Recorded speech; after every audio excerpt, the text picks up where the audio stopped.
Hello friends, welcome back to my YouTube channel Nisansala Vlogs. මේක තමයි රාජස්ථාන වල අගනුවර වන ජයිපුර වල මම කරන දෙවනි vlog එක. දැන් අපි ජයිපුර පින්ක් සිටි වල ඉඳන් කිලෝමීටර් 11ක් විතර ඇවිල්ලා තියෙන්නේ අමර් කියන පැත්තට. ඔයාලට ඈතින් පේනවා මේක තමයි ඇම්බර් ෆෝර්ට් එක. ඇම්බර් ෆෝර්ට් එක තියෙන්නේ කන්දක් උඩ. එතකොට මේ රාජස්ථාන ගැන කියනවා නම් ඉන්දියාවේ විශාලතම ප්‍රාන්තය තමයි මේක. එතකොට මේක රජුන්ගේ දේශය කියලාත් හඳුන්වනවා. එතකොට විචිත්‍රවත් සංස්කෘතික උරුමයන්, බලකොටු, කාන්තාර, කඳුවැටි සහ වර්ණවත් උත්සව සඳහා මේ රාජස්ථාන ප්‍රසිද්ධ. ජයිපුර රාජස්ථාන වල අගනුවර වන අතර මෙහි ප්‍රධාන සංචාරක නගර තමයි ජෝධ්පුර, උදයපුර, ජයිසල්මර්, අජ්මර් සහ බිකානර් කියන සිටිස්. දැන් අපි මේ ඇම්බර් ෆෝර්ට් කිට්ටුවටම ආවා. ඉතින් මේ ඇම්බර් ෆෝර්ට් යනවා නම් ක්‍රම කීපයක් තියෙනවා. මේ වගේ ජීප් අරගෙන උඩට යන්න පුළුවන්. එහෙම නැත්නම් එලිෆන්ට් රයිඩ් එකක යන්න පුළුවන්. අලියාගේ පිටේ යන්න පුළුවන්. අපි ගියේ වාහනේම තමයි. මේ රාජස්ථාන් පුරාවටම රාජකීය රාජවංශවල පොහොසත් ඉතිහාසයේ මෙන්ම විශ්මයජනක බලකොටු රාශියක් බලා ගන්න පුළුවන්. අනිත් එක තාර්කාන්තාරයේ වැඩි කොටසක් මේ රාජස්ථාන වලට අයිති. ඉන්දු නිම්න ශිෂ්ටාචාරී නටමුන්ද බලා ගන්න පුළුවන්. රාජස්ථානයට උරුම වූ නැටුම් කලාවන්, ජන සංගීතය, කෑම බීම, ඇඳුම් පැළඳුම් වගේ ගොඩක් දේවල් රාජස්ථාන වලට આવොත් බලා ගන්න. ඇම්බර් ෆෝර්ට් එක බලන්න ඇඩල්ට්ස්ලා දෙන්නෙකුටයි එක ළමයෙකුටයි ඉන්දියන් රුපියල් 456ක් තමයි charge උනේ. මේ තියෙන්නේ මාවෝටා විල. ඉතින් මේ ඇම්බර් ෆෝර්ට් එක ජෝධා අක්බර් කියන හින්දි මූවි එකේ ලොකේෂන් වලටත් පාවිච්චි කරලා තියෙනවා. ඒ වගේම මේ ළඟදී ශනුද්‍රි පියසාත් එයාගේ වෙඩින් එකේ ප්‍රී ෂූට් සෝං එකකටත් මේ ජයිපුර වල ඇම්බර් ෆෝර්ට් වල ලස්සන සෝං එකක් හදලා තිබුණා.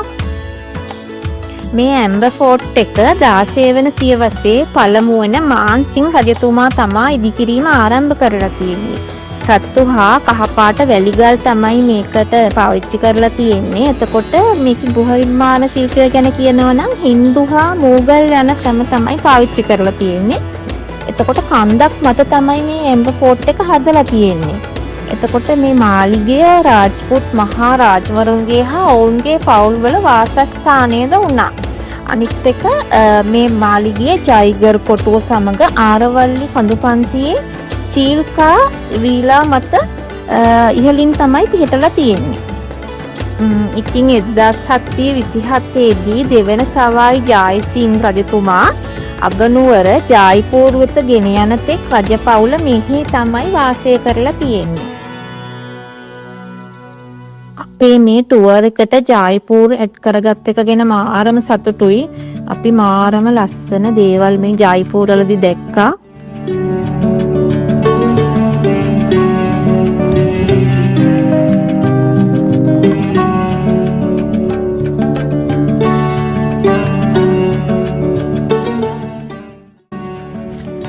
මේ තියෙන්නේ ශීෂ් මහල්. එහෙම නැත්නම් මිරර් මහල් කියලාත් කියනවා මේකට. එතකොට කුඩා මිරර්ස් දහස් ගණනක් සහ වීදුරු කැබලි වලින් තමයි මේක හදලා තියෙන්නේ. හරිම ලස්සනයි මෙතන.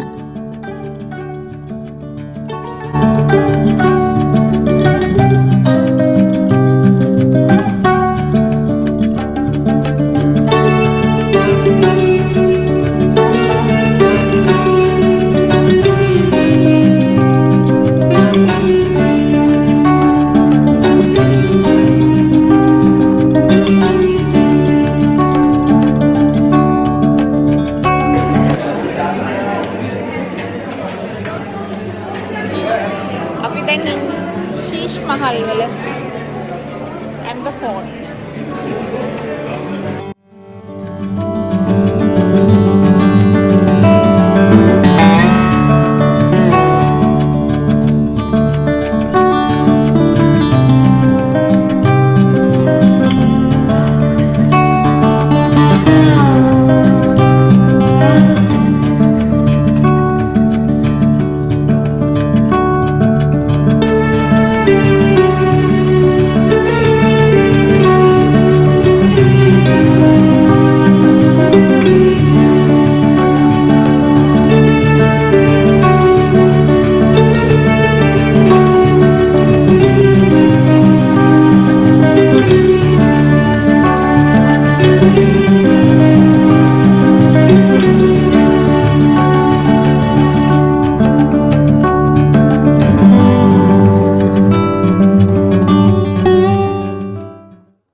පෙර වාදනයක් සමග කරන කත්පොත්ලි එකක්.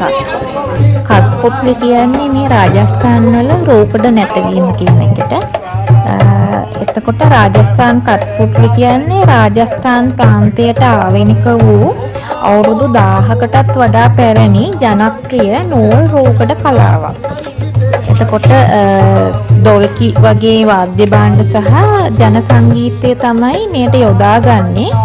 එතකොට මේ රූකඩ වලටත් යොදාගන්නේ රාජස්ථාන් වලටම ආවේනික වූ ඇඳුම් ආයිත්තන් තමයි.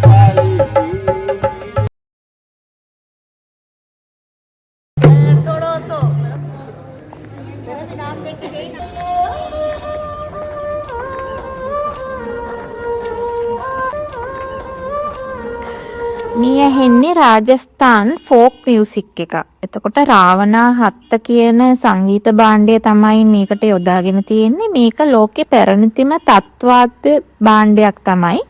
එතකොට ඒකේ ඉතිහාසය රාවණා රජු දක්වාම තිබෙනවා. මේකෙන් ජනප්‍රිය සංගීත ශෛලීන් කිහිපයක් වාදනය කරනවා.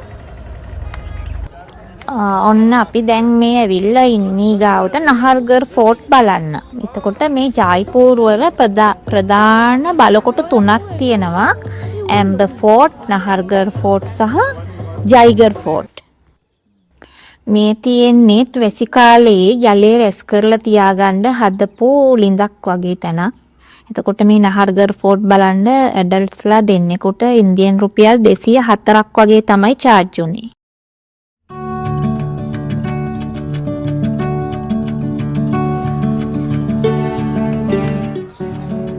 මේ නහර්ගර් ෆෝර්ට් තියෙන්නේ ජයිපූර්හි ආරවල්ලි කඳුකරයේ පිහිටි ඓතිහාසික බලකොටුවක්. 1734 වර්ෂයේදී මහරජා සවායි ජයි සිං දෙවන රජතුමා තමයි මේක ඉදි කරලා තියෙන්නේ.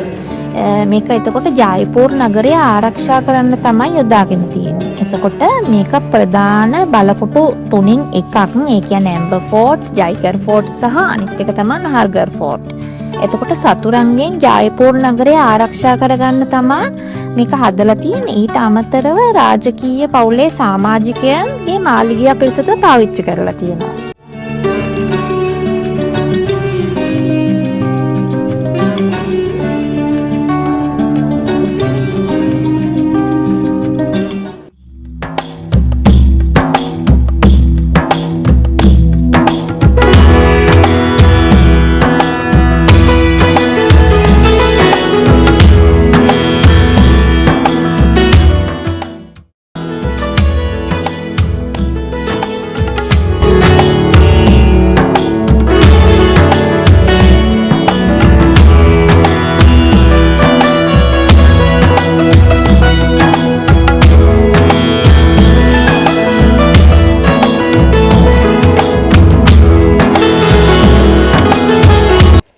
ඉතින් මම පොඩි මියුසික් වීඩියෝ එකක් කරා.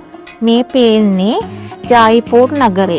මෙතන මිලියන ගණන් නිවාස පේනවා. ඉතින් ලොකු ජනගහනයක් ඉන්නවා මේ ජයිපූර් වල. නහර්ගර් ෆෝර්ට් වලට මේ ජයිපූර් නගරේ පේන විදිහට තමයි හදලා තියෙන්නේ. ඔන්න අපි ආවා ලැසි බොන්න. ඉතින් මේ ජයිපූර් හරි ප්‍රසිද්ධයි ලැසි වලට. මේක මීටරි වලින් හදන ඩ්‍රින්ක් එකක්. හරිම රසයි ඒක.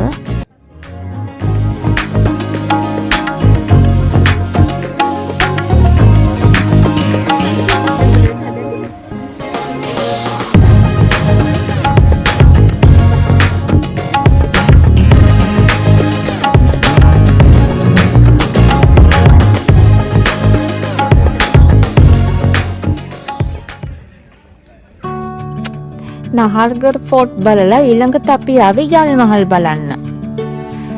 ඉතින් මේ ජල් මහල් තියෙන්නේ මන් සාගර් කියන විල මැද. මේක ජල මාලිගයක්. මහරජා ජයි සිං රජතුමා තමයි 18 වන සියවසේදී මේක ඉදි කරලා තියෙන්නේ. එතකොට මේ මාලිගයේ මහල් 5ක් තියෙනවා. ඒකෙන් 4ක්ම ජලයෙන් යට වෙලා තමයි තියෙන්නේ. එතකොට අපිට ඈත ඉඳන් තමයි මේ ජල් මහල් බලන්න පුළුවන්. ආපහු හොටෙල් එකට යන ගමන් තමයි ඉන්නේ. එතකොට මේ හාවා මහල් පේනව නේද ලස්සනට ලයිට් දාලා තියෙන හැටි රැට. හරිම ජනාකීර්ණයි මේ ජයිපූර් නගරය. ඉතින් මේ shopping කරන්න ගොඩාක් මෙතන ඒරියාස් තියෙනවා. වාපු බසාර් කියලා තියෙනවා. ඉතින් අපිට යන්න හම්බුනේ ඉතින් රෑ වෙනවනේ. ඒක නිසා අපි කෙලින්ම හොටෙල් එකට තමයි ගියේ. ඔන්න අපි දැන් හොටෙල් එකට ආවා.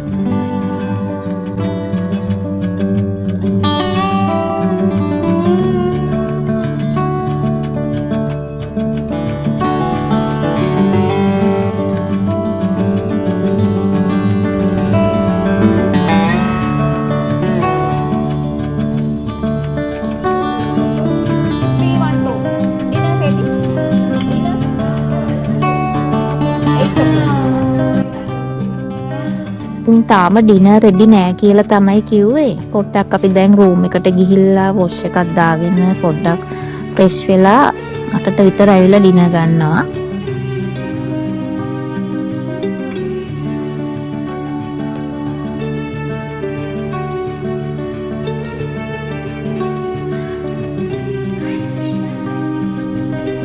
ඔන්න අපි දැන් ආව ඩිනර් ගන්න. අපි හෙට උදේම මේ හොටෙල් එකෙන් චෙක් අවුට් වෙන්න තමයි හිතන් ඉන්නේ. හෙට අපිට මෙහෙන් බ්‍රෙක්ෆාස්ට් ගන්න හම්බ වෙන්නේ. හෙට උදේම අපි ජයිපූර් වලින් පිටත් වෙනවා දිල්ලි වලට යන්න.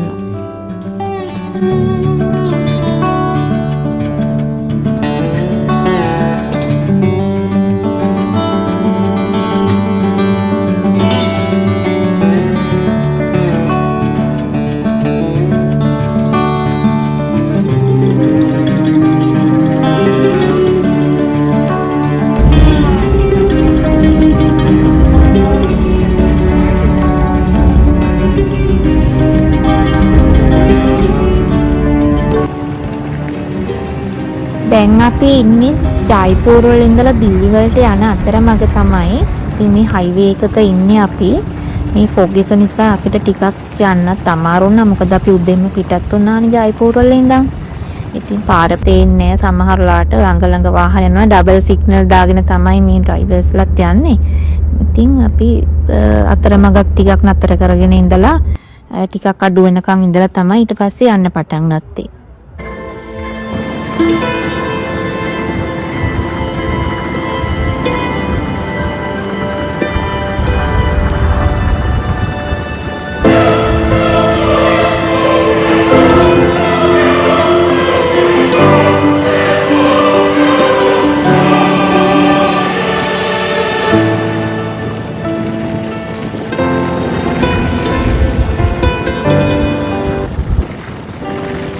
අද අපි දිල්ලි වලට ගිහිල්ලා නවතිනවා. එතකොට අපිට ලංකාවට යන්න ෆ්ලයිට් එක තියෙන්නේ හෙට හවස.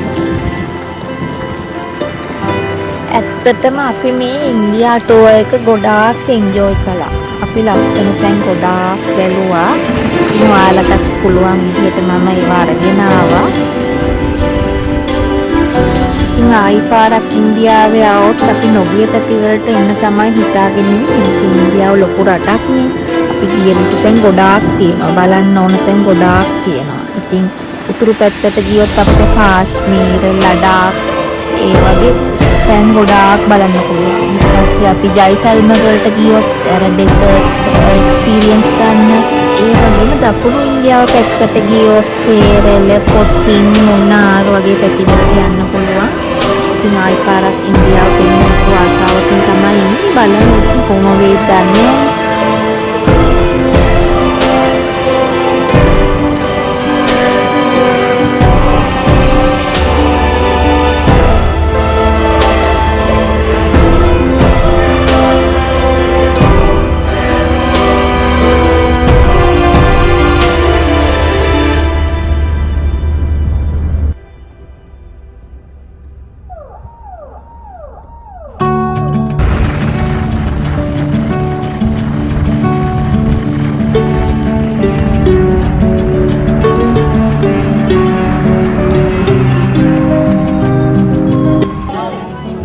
මේ පේන්නේ ඔයාලට අපි පොඩ්ඩක් ආව සරෝජිනී මාකට් එකට. පේනවනේ මේ ඉන්දියන් රුපීස් වලින් ගහලා තියෙනවා 150යි 100යි එහෙම කියලා. ඉතින් සරෝජිනී මාකට් වල ඇත්තටම මිල අඩුයි ගන්න. මේ තියෙන්නේ චන්න මාකට්, කැරෝල් බාග් මාකට් කියන තැන. ඉතින් ඔන්න අපි ඉන්දියාවෙන් පිටත් වෙන්න තමයි හදන්නේ. දැන් අපි මේ ඉන්නේ එයාපෝට් එකට යන ගමන්. ටර්මිනල් 3 එකට තමයි අපි යන්න ඕනේ ශ්‍රී ලංකන් එයාලයින් ෆ්ලයිට් එක ගන්න.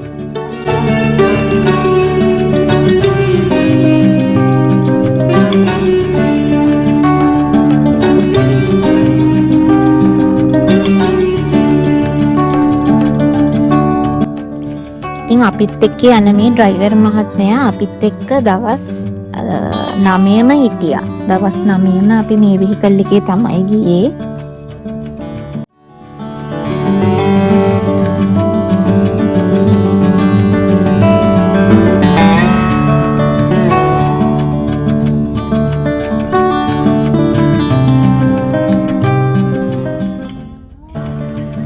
අපි දැන් ඔන්න එයාපෝට් එකට ආවා. අපි දැන් අපේ මේ බඩු ටික චෙක් කරගෙන ඇතුළට තමයි යන්න තමයි හදන්නේ. ඉතින් මේ ඉන්දිරා ගාන්ධි එයාපෝට් එක හරි ලොකුයි. මේ ඩියුටි ෆ්‍රී එක තමයි තියෙන්නේ. ඒ වගේම හරි ලස්සනට මේක හදලා තියෙනවා.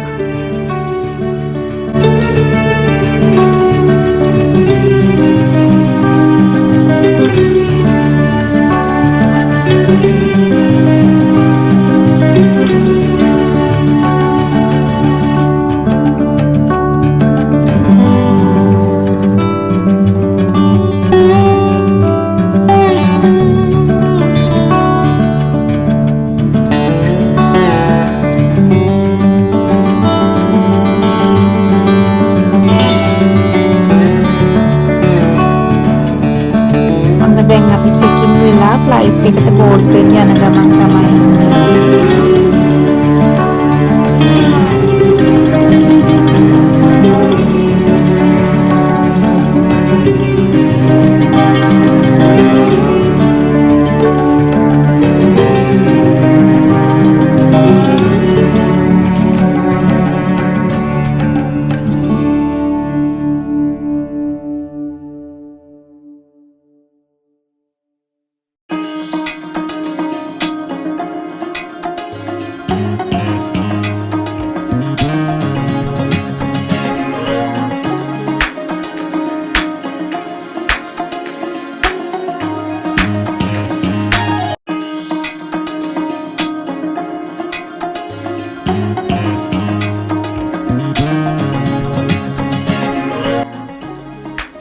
ඔන්න අපිට ෆ්ලයිට් එකෙන් කෑම හම්බුණා. ඉතින් වෙජිටේරියන් කෑම විතරයි තියනවා කියලා කිව්වා. ඒ වුණාට ඉතින් අපි ගත්තා ඒක. තුල්මියෙන් නම් හරි ආසාවෙන් කෑවා. පරිප්පුයි බෝන්චි බතුයි තමයි තිබුණේ. මොකද ඉන්දියන් කෑම කාලා එයාට එපා වෙලා තමයි හිටියේ. ඔන්න ඉතින් මගේ ඉන්දියන් vlog series එක මෙතනින් ඉවරයි. ආයෙත් මේ වගේම ලස්සන traveling vlog එකකින් ඔයාලා හමු වෙනකන් ගිහින් එන්නම්. bye bye. හැමෝටම ජය වේවා.